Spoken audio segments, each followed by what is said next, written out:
All right. That brings us now to the Department of Neighborhood Empowerment.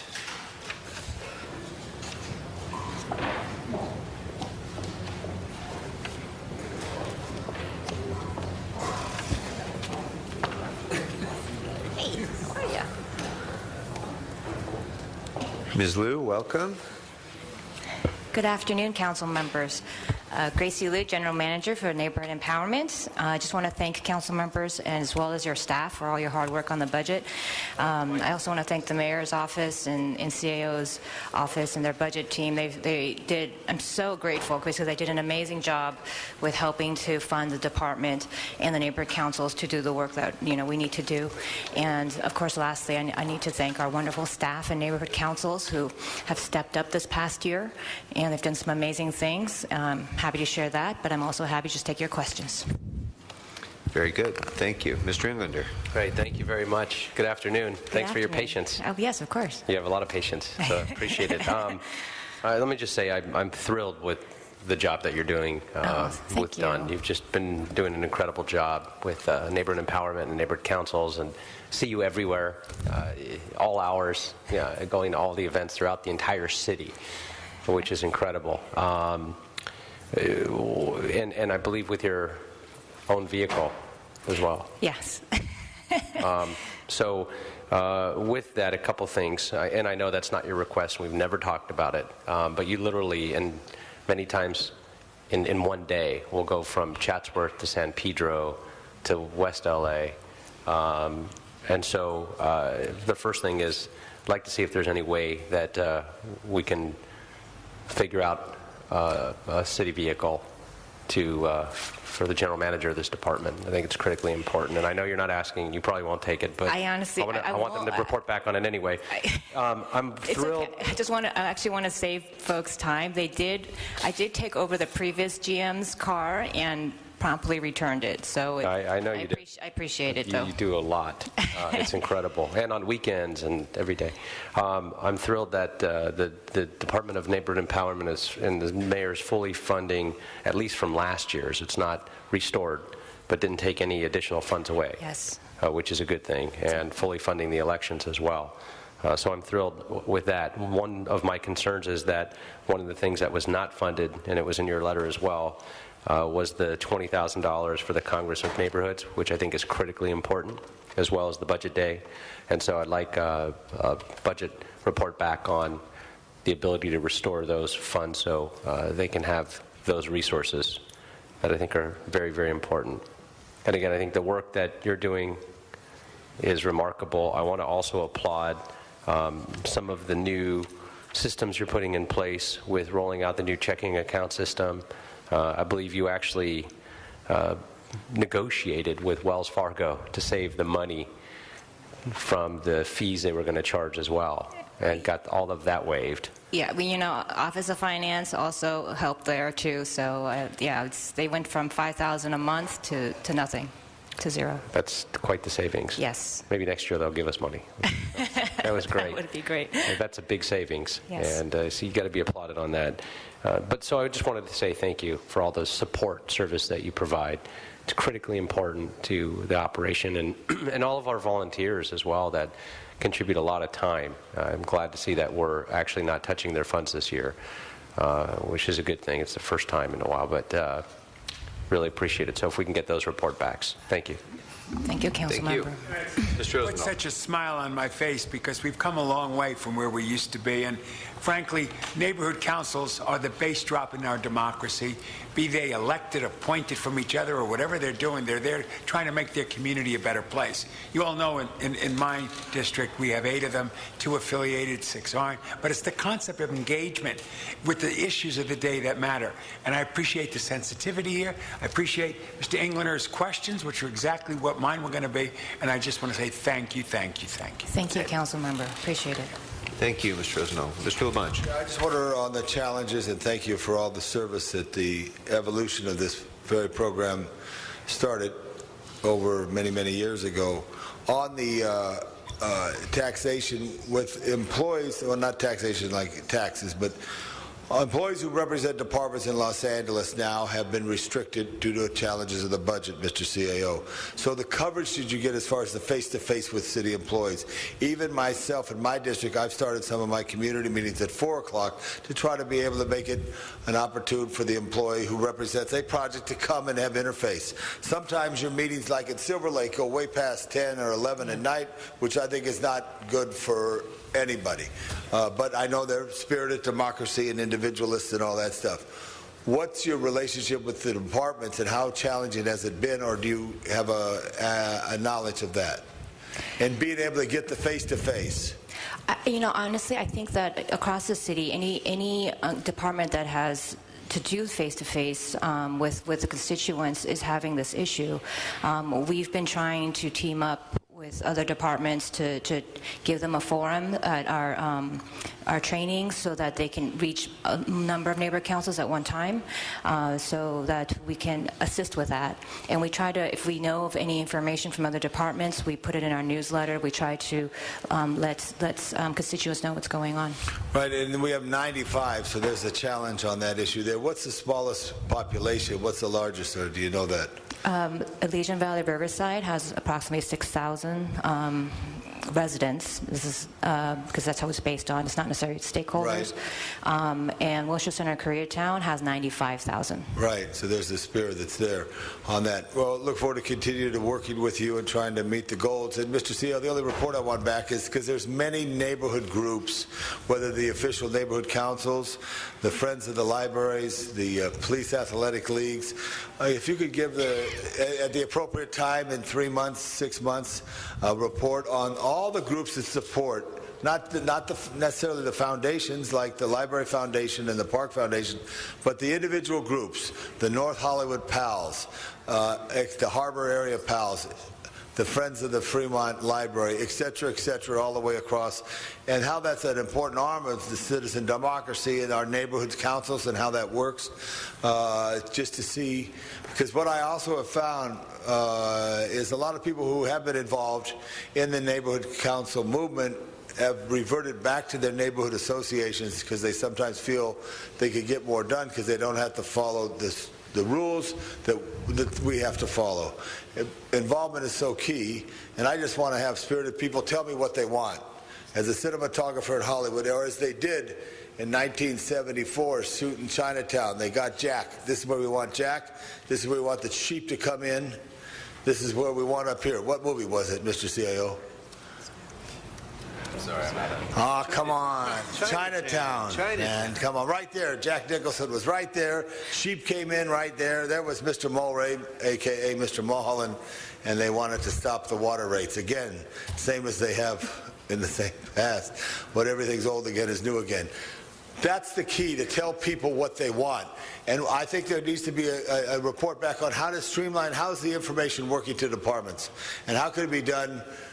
Because I think it's very difficult to have, sometimes they put it by agenda. I think anybody who's a city representative should go to that meeting and be added to the agenda at the front of the agenda, because they're either away from their family or they're off their assignment there. Sometimes they keep them there at an extended period of time when they could. So there's some modifications that could be done. If you could look at that, that'd be good. And thank you for that. And I think I have 12 or more neighborhood councils with redistricting. Thank you. Thank you, Council Member. Mr. Kretz? Thank you, Mr. Chair. First of all, I'd like to say I think you've been doing a wonderful job. Thank you. I've heard nothing but praise from the councils and my staff about responsiveness, and everything's been very positive, so I want to thank you for that. Couple of questions. First, will the conjunction of the elections being taken over by the city clerk and done allow for the councils to keep their full budget without some of that money having to go to pay for the elections themselves? In preparing their budgets, they will have some fees that are associated with elections, more than likely. If they do vote by mail, as in last year, we did charge a $500 fee to do that, plus additional postage if they went above 200 pieces. We're also looking at ballot styles this year. Some neighborhood councils have up to 21 ballot styles, and it's very costly for us to process that.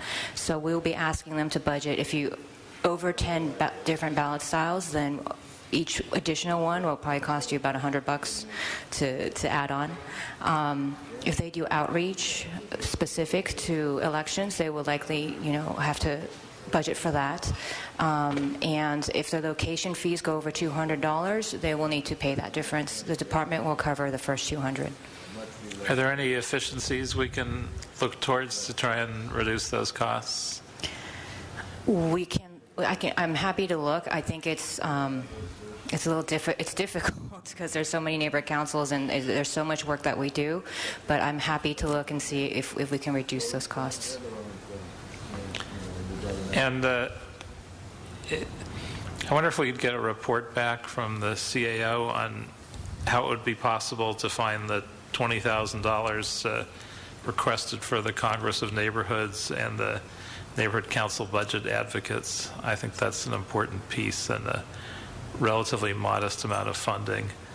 And also, I don't recall if it's been suggested yet, although it probably has, but I wonder if we could get a report back on the suggestions made in the white paper by the budget advocates. And that's it. Very good. Thank you. Well, it's going to be unanimous in our collective praise of the work that you've been doing since you've taken over as general manager. As the former chair of education and neighborhoods, this department has been very important to me, and it's been decimated, honestly, over the last 4 or 5 years. This department has been, it's one of those departments that if it's not beyond the tipping point of whether it can continue to function as a department in performing its mission, it's darn close. And despite that fact, you've been able to manage it, improve morale, create efficiencies, find ways to get the job done under extraordinary strain and limitation. And so I just wanted to echo the opinions of my colleagues about what a terrific job you've been doing in leading this department. Couple of Mr. Kretz raised one of my report issues on the $20,000 for the Congress and the budget advocates. I think we certainly need that report back. I'm also interested in hearing a report back on the department's request to use salary savings from this year, as well as unused election outreach encumbrance funds to support the funding program and related matters.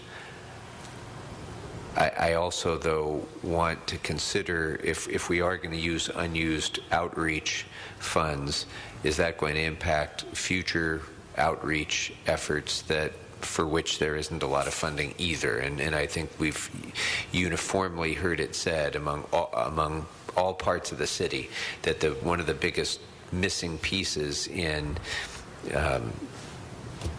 creating a more robust neighborhood empowerment system is the lack of outreach and the fact that we haven't sufficiently supported the kind of marketing and visibility that's necessary to get people to participate in the democratic process. And so I'm concerned about that, but I'd like to have that included as part of a report so that we can consider what the opportunity cost is there, whether there's any other opportunity to find funding to be able to meet that need.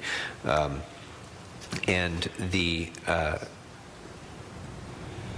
new checking account funding program is really important. We've been working on getting this done for a long time, and so I'd like to also get a report back about why it is that the department was requesting $250,000 to fund that. It's only been funded at 40. What are the cost issues involved? What are the potential alternative sources of funding? I'd like us to consider that as a separate item. And, and then there were a couple of position changes that I wanted to ask about.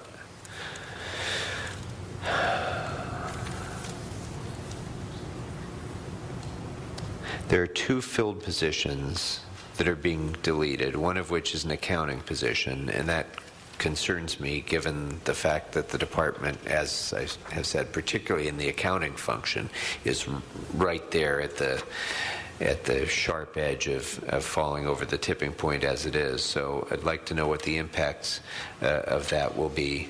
And why are we deleting those positions when there are 2 other positions being added? What's the correlation of those positions? Is it possible to meet the department's accounting needs with the elimination of this position? What will be those service impacts? And then the other position that's being deleted is a neighborhood empowerment analyst.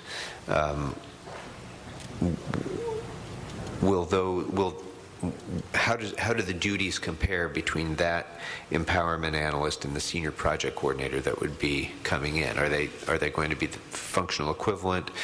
What's the comparison in responsibilities, and what will be the service impacts there as well? I think that's all I have for now, but I may have some more after the public speaks. So let's go ahead and take cards now. First speaker is did Nina Royal leave? She was so patient for so long. Sorry, Nina.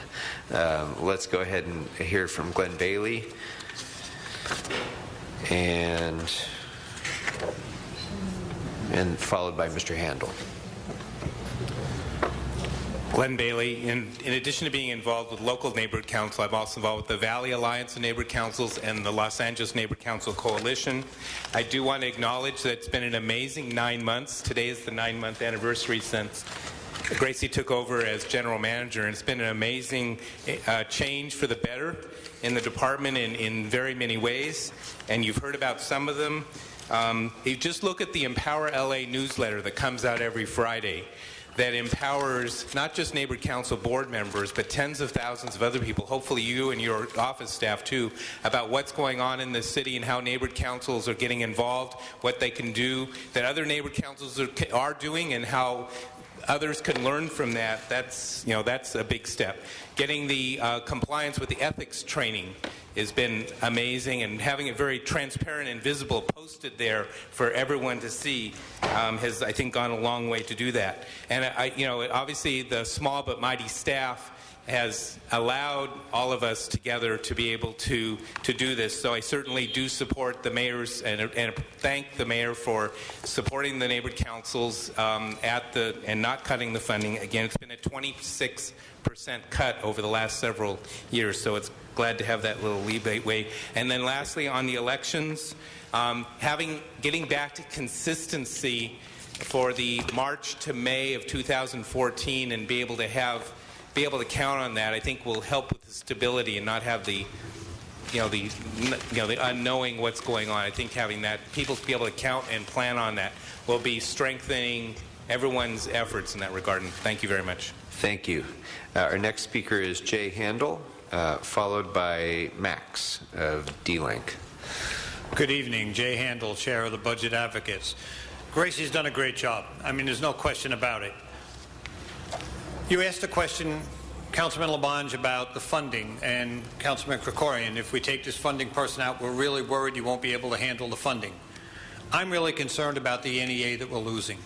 We're going from 6 to 5. We have 95 neighborhood councils. We're going to have 2 more. We have NEAs that are going to 3 meetings a night and can't be effective for any neighborhood council.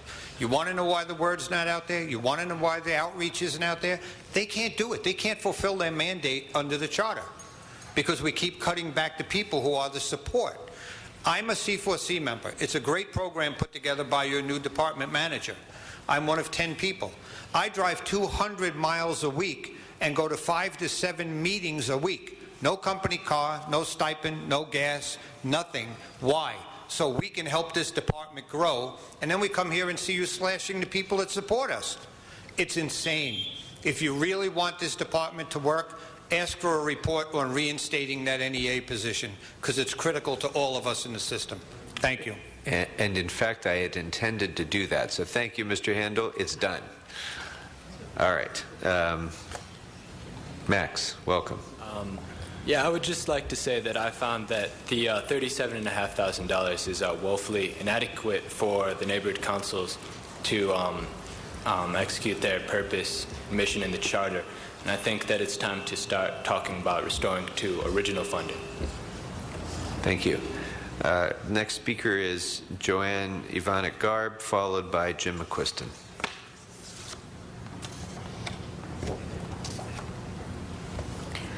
Joanne Ivanic Garb, West Hills Neighborhood Council. Gracie has the appropriate name because she's been Grace under fire for the past 9 months, and she's done an amazing job. She's taken a department from where people were hesitant and dreaded calling Dunn to, oh, okay, I'll call Dunn tomorrow. So it's absolutely amazing. The restoration of our budget, we pick up the slack. We do those piddly little things that the city can't do. The $2,000, $5,000, $7,000 projects in the neighborhoods. We take care of that, and you know, $13,000. That's probably 4 or 5 projects that we wouldn't be able to do. So it makes it very difficult. And when we can't roll over the money because we're saving for 1 year to the next, that makes it more difficult for us as well. Thank you. Thank you. Mr. McQuiston. Jim McQuiston, as you know, I've been in neighborhood councils since before the charter was passed. One of the things that I did like about the fact that neighborhood councils were funding these things now is the quality of the meetings got much better because they really looked at them very critically. And that is something to think about with the budget. I think it's because the money had to be gotten from the neighborhood councils that they really took an interest in exactly what was being presented. So I do want to point that out. Thank you, Mr. McQuiston. And we did also receive a card from Nina Royal. My apologies, Nina, that you had to go before we got to you. One additional report request that we got in letter form from Councilmember Perry, which I'll submit to the department, and the upshot of it is the equity of funding across different neighborhoods of the city. Some areas have the wherewithal to organize multiple neighborhood councils, some fewer, and because there's a static amount of funding provided each neighborhood council, that produces a potential inequity that she would like a report back on, but it's detailed in the letter. Yeah, so I'd like to include that in our request for reports as well. And that brings us, members, to the end of our work for the day. Once again, we are ahead of schedule. Yes, Mr. Labange? Think of from the department a report back on other forms of neighborhood councils and citizen involvement in the United States and around the world that they may be samples to look at, just to refine as we go. If you could, Grace, that would be great. Thank you.